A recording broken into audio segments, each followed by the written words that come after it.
Hey, this is Morgan doing my reflection on my time running the Twitter page at ELA_education.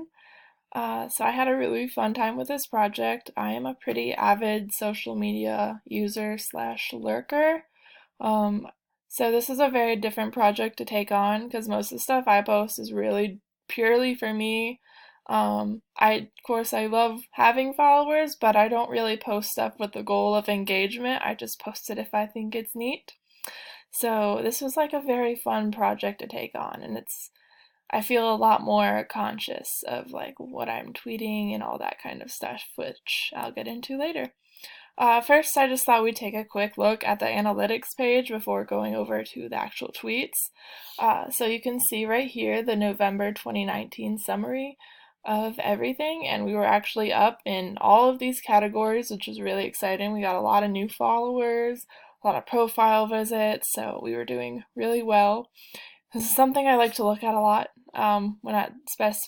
especially during that week. It's just really interesting. I've never looked at this for my own tweets because, again, my goal has never been engagement on my own personal Twitter. So this was really cool to be able to see how my tweets were doing, see what was good, see what was bad, etc. So this was the first day I started running it right here. I figured I'd just kind of go through my tweets and kind of explain my thought process because that's probably going to address a lot of the questions that I need to address. So I did one of these, try to do one every morning for that week that I was in charge of it, hashtag morning motivation, and I usually did a quote, usually based in literature, for a few different reasons. I know people, like inspiring quotes and something like that to kind of get their day started. I know that's really popular, and I was able to include a hashtag so that it could reach potentially an audience beyond my followers. And then also I kind of wanted to embed myself in my followers' routine. Hopefully that doesn't sound too creepy, but the idea was that I think a lot of people, they wake up, they check Twitter, or they check social media of some kind. So if you can kind of have a consistent tweet that you do every single day that they can count on, that just kind of builds that relationship, I think, between you and your followers. So that was my idea with all of these, really. Also, I just really like Thoreau quotes, so I probably did an excessive amount of those. I was also really lucky. The day I got it was the day Dr. Grant Rivera was coming to speak, so I had this tweet here where I had to tag him and also the KSU NCTE page. They hadn't really tweeted anything about it, so I went ahead and made my own graphic here.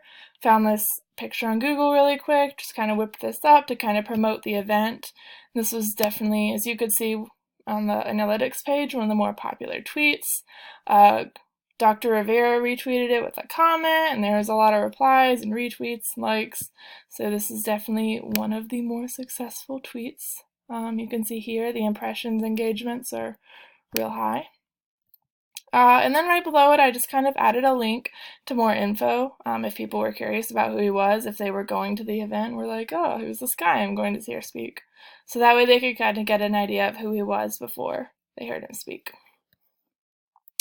I did try to do a follow-up thing with that, which wasn't as successful, but I kind of expected that because I imagine most of the followers of this page weren't going overall, so there wasn't a huge response to that, but that's okay. So here we go. Another thing I wanted to do with the page is promote student work. So you see here is one of the things that I thought was really cool. This teacher had a question at the end of the test about asking students to just write whatever they know that they weren't asked about. So I thought promoting student and teacher work and ideas is just like a really good way. I love the community of the education Twitter. That was one of my favorite things about running it, is being able to see this community of people sharing ideas and knowledge, and so I wanted to definitely be a part of that. More Thoreau quotes. So after I'd run it for a few days, I wanted to kind of try and get more engagement and address like an issue I think is important for education. I saw some articles earlier in the semester about mental health in schools and how there was a school district that was kind of implementing this policy, so that's something I wanted to address.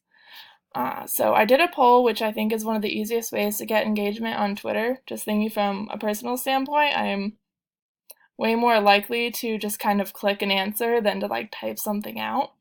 So I did that right here. We got 12 votes, which was a pretty good response in my opinion. And then one of the dilemmas I kind of ran into is I did want people to respond like with actual words and comments. So I wasn't sure if I should respond on my personal Twitter to kind of get the ball rolling or if that would be unethical, like trying to influence the votes. I ended up deciding since like so few people following the ELA page knew that I was the one running the account, I decided it was okay for me to tweet because I mean I still have opinions and stuff and I wanted to get the ball rolling, which didn't happen, but that was my goal with that. So, one of my ethical dilemmas I ran into. This was a really cool student project I saw as well. And so I tagged them and I did the hashtag that the teacher had done with all the other projects. And this was really exciting because she responded and, was excited for her students to hear that. This is a project, some kind of project I'd love to ask her about and like potentially do in my own class. So another way that I highlighted kind of student work and teacher ideas and that kind of thing. And so when the voting ended, I tweeted it again to let people see the results. And then below it, I put some resources. So I used the All Sides website to try and get like a balance thing. So NPR was in the middle, so I did the original article that I'd actually seen from there. And then I wanted to do one kind of from both sides, but there wasn't really one that was really against it, that wasn't all the way on the right. And I wanted to do either the center or one away from the center. So I ended up finding a New York Times article, but it was really an article that was full of student quotes. So I took a quote from each side instead to kind of maintain that balance, even though it does lean a little left, because it wasn't really a person writing about it. It was more of a person compiling these students' thoughts on it. So I still think it was balanced in that way. And oh, this was a really cool video trending about an elementary class. And I just love it. It's then promoted this sense of classroom community and, that kind of thing. And also, who doesn't love The Office?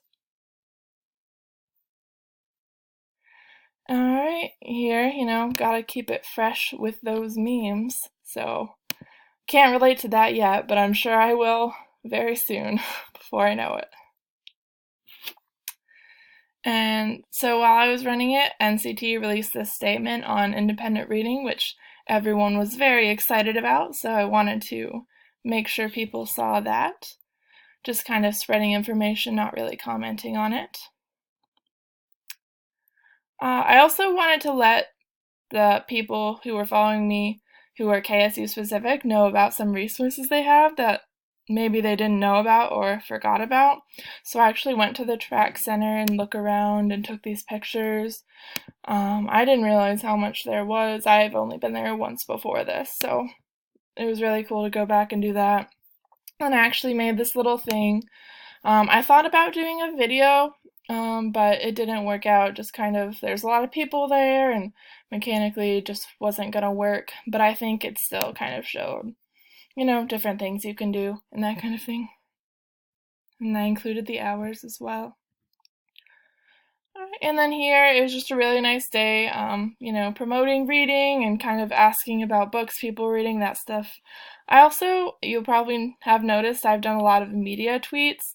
If you look at the analytics, that's what people respond to the most, and I know that from experience as well. I'm a lot more curious about like clicking a picture than I am clicking a tweet, because I can just already read a tweet, but sometimes there's more to the picture than you can see on Twitter.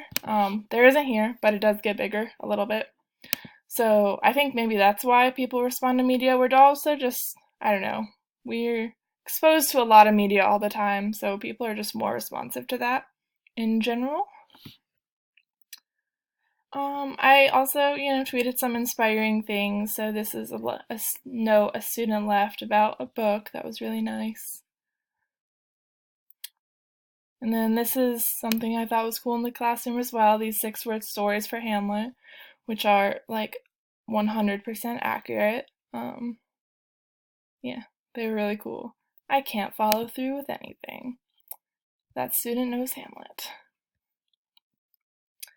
And then this last tweet here that I did was about kind of being inclusive in the classroom and having books that represent students and telling stories that they can see themselves in, that kind of thing. So I thought this was just a really nice tweet about that. And that was pretty much it for that week anyway.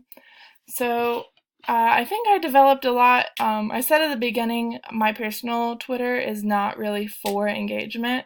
So really being challenged to do this has kind of changed the way I tweet a little bit. I have since tagged 2 authors in tweets about their books, and they've both liked my tweets, which just makes me fangirl a whole lot. So it's almost like they're real people or something. And I'm trying to use more hashtags and that kind of thing. It's not totally my thing, but I'm kind of experimenting with it, and I do kind of like it. So, and I've also made a second Twitter that I'm kind of waffling with the idea of having a teacher Twitter and a personal Twitter, because I would like to have one with my students. I think that'd be really cool, but haven't really developed it yet, but it is in the works. I think there's a lot of different skills that students can get by using social media. The biggest thing I think is having a real audience that can respond to your tweets, which is a good and a bad thing at the same time. Also, being concise in your writing and that kind of thing. I think those are 2 huge skills that students could learn from Twitter specifically. I think a good idea, I could use this in my classroom, is having a class Twitter, because that's what I've seen before, or a class hashtag. I've seen that with a few friends that I follow. They have a class hashtag that they have to tweet about certain things and use the hashtag. And you can go under it and see what your classmates have tweeted. So I think that would be a kind of easy way to implement it in a classroom, which I would love to do. And I think that pretty much covers my time on the Twitter. So if you are someone who is not Dr. Krovitz or anyone in 3241 looking at this video for funsies, you can give us a follow right up here, other way, at ELA_education. I will link it in the description. Thank you.